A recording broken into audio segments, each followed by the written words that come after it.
사랑하는 대학교의 성도 여러분, 2021년 3월 24일 수요일 아침 주님의 이름으로 문안드립니다. 오늘도 말씀과 함께 참된 소망을 발견하는 귀한 아침이 되기를 간절히 소망합니다. 함께 보실 하나님의 말씀은 누가복음 21장 20절에서 28절까지 말씀입니다. 너희가 예루살렘이 군대들에게 에워싸이는 것을 보거든 그 멸망이 가까운 줄을 알라. 그때 유대에 있는 자들은 산으로 도망갈 것이며 성내에 있는 자들은 나갈 것이며 촌에 있는 자들은 그리로 들어가지 말지어다. 이날들은 기록된 모든 것을 이루는 징벌의 날이니라. 그날에는 아이 벤 자들과 젖먹이는 자들에게 화가 있으리니 이는 땅에 큰 환난과 이 백성에게 진노가 있겠음이로다. 그들이 칼날에 죽임을 당하며 모든 이방에 사로잡혀 가겠고 예루살렘은 이방인의 때가 차기까지 이방인들에게 밟히리라. 이러할 성신에는 징조가 있겠고 땅에서는 민족들이 바다와 파도의 성난 소리로 인하여 혼란한 중에 곤고하리라. 사람들이 세상에 임할 일을 생각하고 무서워함으로 기절하리니 이는 하늘의 권능들이 흔들리겠음이라. 그때에 사람들이 인자가 구름을 타고 능력과 큰 영광으로 오는 것을 보리라. 이런 일이 되기를 시작하거든 일어나 머리를 들라 너희 속량이 가까워니라 하시더라. 아멘. 오늘 본문은 크게 두 가지 내용을 다루고 있습니다. 예루살렘이 당할 환난과 주님이 다시 오심에 대한 예언입니다. 20절에서 24절까지 말씀은 예루살렘의 환난에 대해서, 25절에서 28절까지 말씀은 예수님의 다시 오심에 대해서 기록하고 있습니다. 빌라도 이후에 이스라엘에 온 총독들은 이스라엘 백성의 마음을 얻지 못했습니다. 이스라엘 백성들의 불만은 점점 더 커져갔고 급기야 반란이 일어납니다. 네로 황제는 이스라엘의 반란을 진압하기 위해 군대를 보냅니다. 하지만 예루살렘의 험한 지형과 이스라엘의 강한 저항 때문에 진압에 어려움을 겪습니다.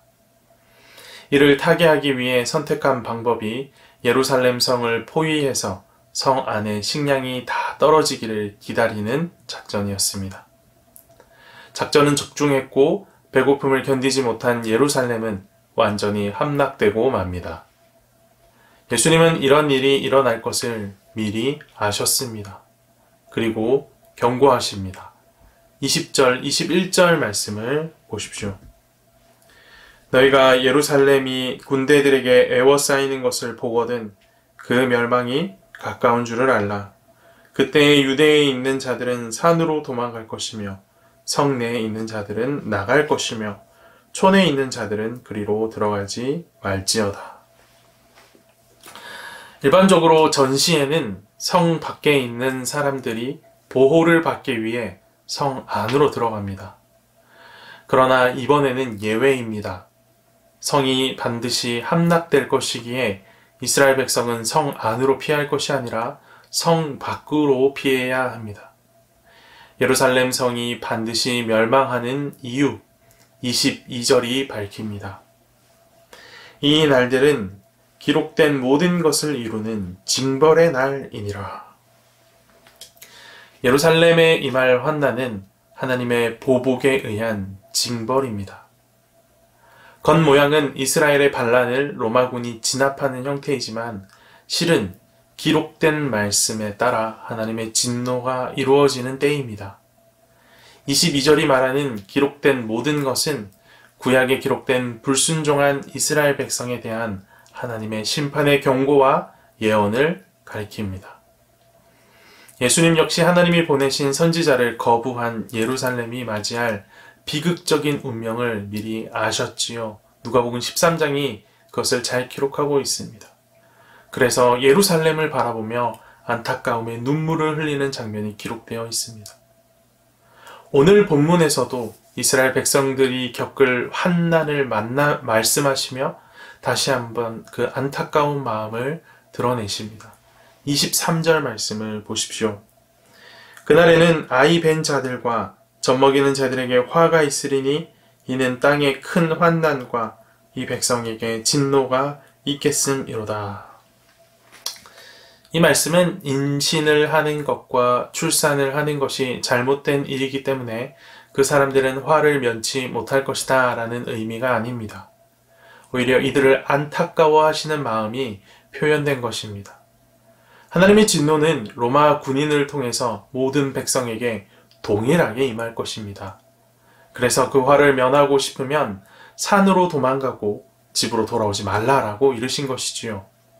환난을 피해 도망갈 때에 가장 어려움을 겪을 사람은 단연 임신한 여인들과 젖먹이를 가진 여인들일 것입니다.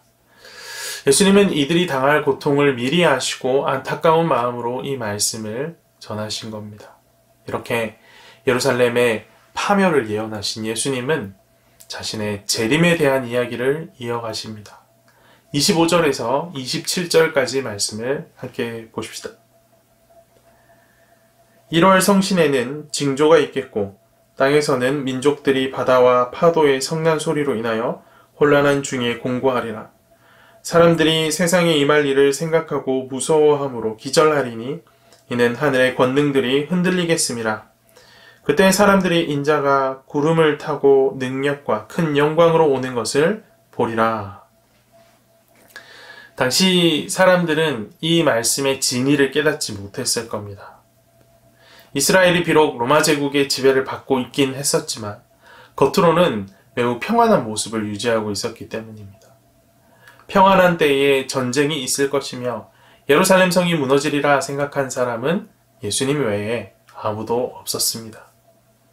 예루살렘 성의 멸망도 예상하지 못하는데 세상의 종말과 예수님의 다시 오심에 대해 생각한 사람이 과연 얼마나 되겠습니까? 하지만 예수님께서는 예루살렘이 망하는 것을 보면 이 세상이 망한다라는 것을 실감하게 될 것이고 그때에는 예수님의 재림도 인정하게 될 것이다 라고 생각하신 겁니다. 평소에는 죽음이 멀리 느껴지다가 가까운 가족이나 아주 친한 친구의 급작스러운 죽음을 경험하면 죽음이라는 말이, 마지막이라는 말이 굉장히 가까이 있다라는 것을 실감하게 되지요. 예수님께서는 이스라엘의 멸망을 알리시고 이를 계기로 세상의 종말을 기억하고 준비하는 이스라엘 백성들이 되기를 원하셨던 겁니다. 우리 또한 이 말씀을 읽고 묵상하며 마지막을 준비하는 계기로 삼아야 할 것입니다. 마지막을 준비하라 라는 말은 마지막이라는 두려움에 갇혀 살아가라 라는 말이 아닙니다. 28절 말씀을 보십시오. 이런 일이 되기를 시작하거든 일어나 머리를 들라 너희 속량이 가까워니라 하시니라. 종말의 징조들은 우리를 두렵게 할 만하고 떨리게 할 만한 것들입니다. 하지만 그리스도인이라면 두려움으로 움츠러들며 낙담할 필요가 없습니다. 왜냐? 이러한 징조들은 우리의 소망 되시는 예수님의 재림이 가까웠음을 알리는 것이기 때문입니다. 그래서 예수님께서는 마지막 때에 징조가 보이면 머리를 들라라고 말씀하십니다. 참된 소망 되신 예수님이 찾아오시는 것을 머리를 들고 보라라는 의미입니다. 예수님께서는 이스라엘 백성 중 그 누구도 예루살렘과 성전의 무너짐에 대해서 생각하지도 못하고 있을 때에 그들의 미래를 보시며 안타까워하시고 종말을 대비하는 삶을 살아가라 라고 말씀하십니다. 이스라엘의 역사를 한번 생각해 보십시오. 단 한 번도 힘이 모자라서 다른 나라의 노예가 되거나 멸망당하지 않았습니다. 언제나 하나님을 바르게 섬기지 않음과 우상숭배의 결과로 환난을 당했었죠. 종말을 대비하는 것, 내 힘을 키우는 것, 내 능력을 키우는 것이 아니라 머리를 들어 참 소망 되신 예수 그리스도를 바라보는 것입니다. 그가 가르치신 말씀에 소망을 두어 말씀 따라 사는 것입니다. 사랑하는 대학교의 성도 여러분, 우리가 평생 쌓아온 삶의 성도 언젠가는 무너질 때가 있음을 기억해야 합니다. 그날은 내가 예상할 수도 내가 정할 수도 없는 날입니다. 각자가 쌓아온 삶의 성이 하나님을 외면하다가 함락되는 일이 없도록 머리를 들어 소망 대신 예수님을 바라보며 예수께서 오시기를 기다리는 대학교의 성도들이 되기를 간절히 소망합니다. 함께 기도합시다. 살아계셔서 역사하시는 하나님 아버지 감사합니다. 오늘도 우리 가운데 귀한 말씀 허락하여 주셔서 반드시 마지막 때가 찾아올 것과 그 마지막 때를 준비하라고 가르쳐 주심에 참으로 감사드립니다. 평안한 때 예루살렘 성이 절대 무너지지 않을 거라고 생각했던 이스라엘 백성들의 마음처럼 우리도 혹시 절대 주님의 때가 지금 내가 살아있는 중에는 오지 않을 것이다 라고 생각하고 있지는 않은지 그 마지막 때를 더디 올 것이라 생각하며 안일한 태도는 살고 있지 않은지 돌아보게 하여 주시고 마지막 때를 준비하는 자들이 될 수 있도록 인도하시고 함께하여 주시옵소서. 그 마지막 때는 나의 힘으로 나의 노력으로 감당할 수 있을 때가 아님을 기억합니다. 마지막 때를 준비하는 자가 자신의 능력에 주목하기보다 하나님의 자비하심과 은혜에 주목을 해야 하는 것처럼 우리 모든 대학교의 성도들도 마지막 때를 기다리며 내 능력으로 모든 것을 해결하려 하는 것이 아니라 오직 하나님께서 나를 붙드시고 도우시고 은혜로 온전케 하심을 기대하며 살아갈 수 있도록 인도하여 주시옵소서. 그리하여 마지막 때일수록 더욱 머리를 들어 주님이 나에게 허락하신 소망 바라볼 수 있도록 인도하여 주시옵소서. 주님, 마지막 때에 이르기 전에 각자 개인의 종말이 찾아올 터인데 그 개인의 종말도 언제 어떻게 찾아올지 우리는 아무도 알지 못합니다.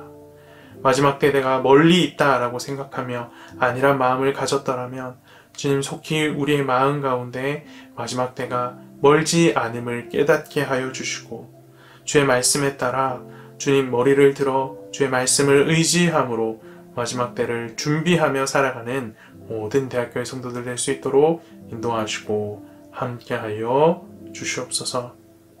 하루를 시작합니다. 세상 가운데 살아갈 때에는 하나님의 때가 오지 않을 것 같아서 늘 나의 노력을, 나의 힘을 의지하며 살았지만 마지막 때가 속히 온다는 사실을 기억하면 기억할수록 머리를 들어 주의 도움을 구할 수밖에 없음을 기억하오니 성령의 충만함을 허락하셔서 주의 도움을 구하며 살아가는 자, 오직 주께 소망을 두어 살아가는 오늘 하루가 될 수 있도록 인도하여 주시옵소서. 이 모든 말씀 살아계신 예수 그리스도 이름으로 기도합니다. 아멘.